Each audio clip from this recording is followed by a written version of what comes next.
আসসালামু আলাইকুম। এসএকে কুকিং হাউসের পক্ষ থেকে সকলকে জানাই স্বাগতম। আজকে আমরা আপনাদেরকে একটি সর্ষে ইলিশ রান্না করে দেখাবো। তার জন্য আমরা একটি প্যানে তেল নিয়ে নিব। এর আগে আমরা মাছগুলো কেটে নিয়েছি।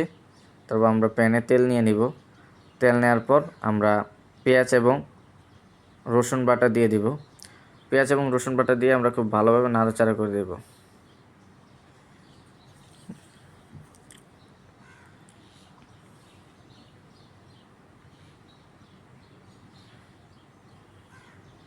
দেখতে পাচ্ছেন আমরা খুব ভালোভাবে নাড়াচাড়া করছি।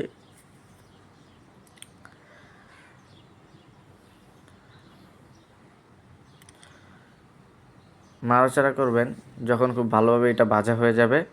ভাজা হয়ে যাওয়ার পর আপনারা সরিষা বাটা দিয়ে দিবেন। তো আমরা সরিষা বাটা দিয়ে দিয়েছি।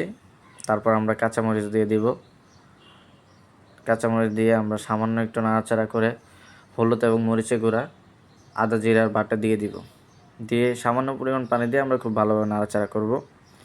নাড়াচাড়া করে আমরা মশলাটাকে ভুনা করে ফেলব। খুব ভালোভাবে যখন মশলাটা ভুনা হয়ে যাবে তখন আমরা একে একে মাছগুলো মশলার উপর দিয়ে দিব। দিয়ে খুব ভালোভাবে আমরা নাড়াচাড়া করব যেন মাছের প্রতিটি অংশের মধ্যে মশলাগুলো ভালোভাবে মেখে যায়। তারপর আমরা ঢাকনা দিয়ে ঢেকে দেব।